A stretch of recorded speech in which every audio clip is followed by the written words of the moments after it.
The movie kicks off with retired soldier John Falcon Chapman, sitting completely alone in his desolate home. John is a broken man, profoundly traumatized and haunted by severe PTSD. During his time in the military, he fought in brutal combat, watching helplessly as his brothers in arms died right in front of him, while also taking the lives of countless innocents. The crushing weight of this guilt has stripped him of his will to live. Desperate for an escape, he pulls out his revolver and decides to play a deadly game of Russian roulette. He loads a bullet, spins the cylinder, presses the barrel to his head, and pulls the trigger. If he's unlucky, it's all over. If he's lucky, his pain is only delayed. Consumed by total despair, John loads a second bullet to double his chances of dying. He pulls the trigger once more, but miraculously, the gun clicks empty, and he survives. Frustrated that he can't even end his own life, John heads down to the local supermarket to buy enough alcohol to numb his mind. While he's browsing the aisles, two armed robbers suddenly storm the store. They scream at the customers, holding everyone at gunpoint and forcing them to the floor. Yet, John is completely unfazed. He casually continues shopping as if the armed men aren't even there. Enraged, one of the thieves marches up to him, points a gun in his face, and orders him down. But John ignores the command. Instead, he taunts the gunman, practically begging the thief to shoot him and grant his death wish. When the terrified robber hesitates, John's patience snaps. In a flash, he disarms the man and ruthlessly beats him down. The second robber lunges, but John dismantles him with effortless precision, revealing his lethal military-grade combat skills. Without breaking a sweat, John retrieves the stolen cash, hands it back to the stunned store owner, buys his drink, and walks home, where he drinks himself into a heavy blackout. The next morning, John is jolted awake by the voice of his sister Cindy. She's furious. She just flew into town, and John was supposed to pick her up at the airport, but his drunken blackout left her stranded, forcing her to haul her own luggage to his place. John instantly apologizes, explaining that his mistake wasn't intentional. Seeing his genuine regret, Cindy immediately forgives him, pulling him into a warm hug since they haven't seen each other in ages. Later that evening, they head out for dinner. Cindy reveals she's only staying for one night before flying out to Brazil, where she volunteers in the impoverished slums, dedicating her life to helping the locals. John couldn't be prouder of her. He decides to spend every remaining minute by her side, painfully aware that he never knows when or if he'll see her again. Despite living in different cities, their unbreakable bond is undeniable. The following morning, Cindy quietly wakes up to pack for her flight. Seeing her brother exhausted and fast asleep, she decides not to disturb him, grabs her bags, and heads to the airport. Days pass, and everything seems fine, until John receives a devastating phone call. It's Manny Ridley, an old military friend who now works as a diplomat at the U.S. Embassy in Brazil.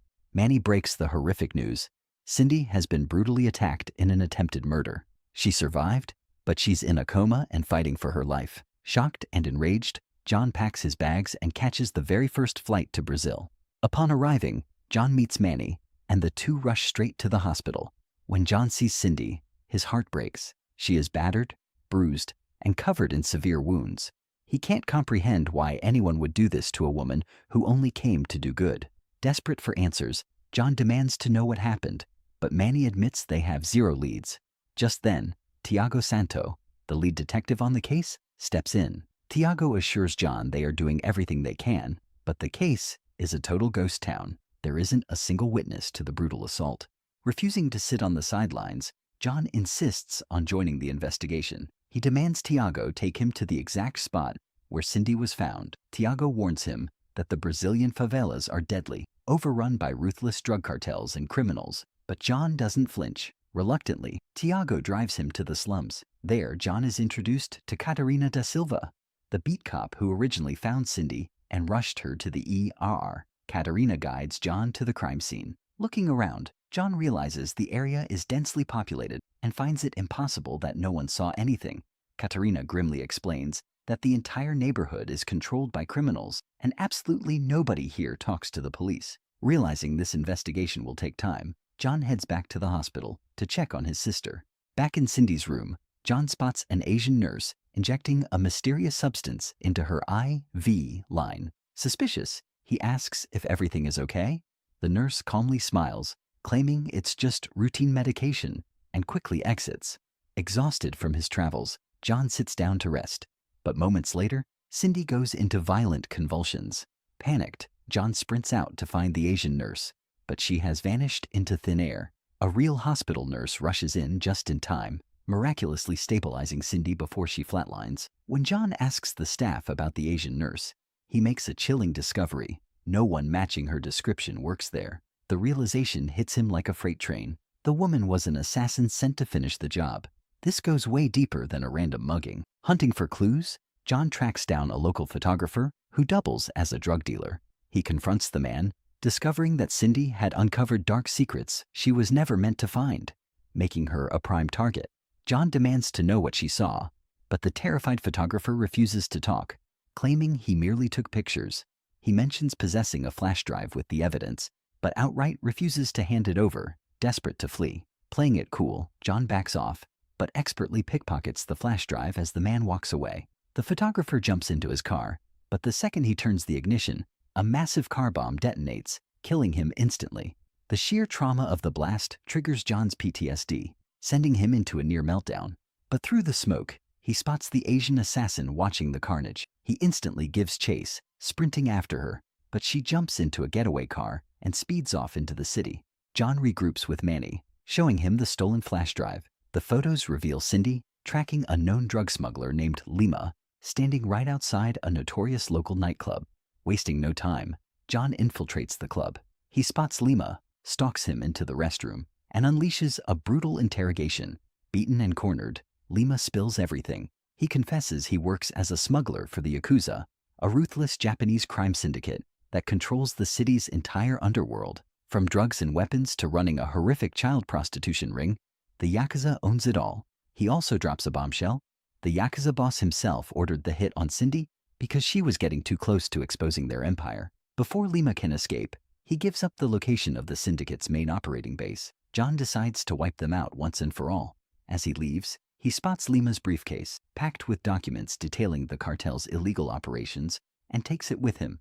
John infiltrates the Yakuza base, blending in as a customer. Inside, he witnesses a nightmare, a massive hub of illegal trades, including a fresh group of kidnapped children. But his cover doesn't last long. The guards spot him, realize he doesn't belong, and immediately alert the Asian assassin, who is actually the boss's right-hand assistant. Seeing an opportunity, she orders her men to kill John, while she heads straight back to the hospital to finally murder Cindy. Meanwhile, a terrified Lima reports back to the Yakuza boss, Hiramoto, confessing that John stole the heavily incriminating briefcase. Enraged by the failure, Hiramoto draws his katana and executes Lima on the spot. Hiramoto is the phantom mastermind of the city's criminal underworld, operating in the shadows. Realizing John is a massive threat, Hiramoto calls his inside man to eliminate the ex-soldier and retrieve the briefcase. In a shocking twist, the mole is none other than Detective Tiago. Tiago and his partner Carlo are completely corrupt, running interference for the Yakuza. Following orders, the two dirty cops gear up and head out to kill John. Back at the base, John is cornered by a swarm of heavily armed Yakuza guards, but they underestimate the Falcon. Using his lethal military combat skills, John violently slaughters the entire squad.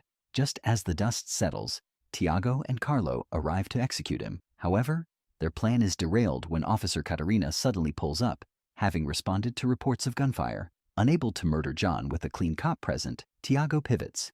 He demands John hand over Lima's briefcase, claiming it's vital police evidence. Trusting the detective, John hands it over and leaves the scene with Katarina. As they drive away, John replays the encounter in his head. He suddenly realizes a fatal detail. Tiago knew the smuggler's name, Lima, without John ever mentioning it. The truth clicks. Tiago and Carlo are the moles. Knowing they are working for the Yakuza, John realizes Cindy is completely unprotected. He urgently orders Katarina to speed to the hospital and guard his sister while he goes after the dirty cops. At the hospital, the Asian assassin sneaks into Cindy's room, ready for the kill. But just as she prepares to strike, Katarina bursts through the door and guns the assassin down, saving Cindy's life for good. Simultaneously, Tiago and Carlo arrive at an old warehouse, carrying the stolen briefcase. The warehouse is swarming with Yakuza thugs, guarding the kidnapped children, preparing to traffic them on cargo ships to Japan. But they have no idea they brought a stowaway. John pops the trunk of Tiago's car, having sneaked a ride right into the belly of the beast. Surveying the massive army, John quietly calls Manny. He gives him the location and tells him to bring a heavily armed police force, warning him strictly to avoid the corrupt police radios. But John isn't going to wait for backup. He steps out of the shadows and launches a one-man war against the Yakuza to save the kids. Despite being vastly outnumbered, John tears through the compound with unmatched ferocity, dropping gangsters left and right in a spectacular shootout. He massacres almost the entire syndicate, leaving only boss Hirimoto and the two dirty cops, Tiago and Carlo. But suddenly, John's gun clicks empty. Out of ammo, he is forced into hand-to-hand combat against all three men simultaneously. Demonstrating absolute martial arts mastery, John shatters their defenses, brutally beating the Yakuza boss and the corrupt detectives into submission. As the dust settles, Tiago lies on the floor, bleeding out. In his final moments, the corrupt cop decides to do one right thing. He hands John a safe key, revealing it contains a master ledger with the names of every corrupt official on the Yakuza payroll. He tells John to give it to Katarina, as she is truly loyal to her badge. Finally, knowing he won't survive the pain, Tiago begs John to leave him a gun to end his suffering. John places a pistol beside him and walks away. Seconds later, a single gunshot echoes through the warehouse, confirming Tiago's suicide. John moves into the holding area, freeing the terrified children just as the police arrive, arresting the surviving criminals and dismantling the syndicate for good. A few days later, the nightmare finally ends. Cindy wakes up from her coma, opening her eyes to see her brother John sitting faithfully by her side, overwhelmed with joy. Later, Manny pulls John aside, recognizing his lethal efficiency and unyielding skills. Manny offers him a permanent position as an elite operative for the State Department, telling him they desperately need a man like him. Knowing he has finally found a purpose worth fighting for, John accepts the mission, stepping out of the shadows and ready to hunt down corruption. The movie ends. If you enjoyed this recap, drop a like and subscribe to Movie Recap Hour. See you in the next one.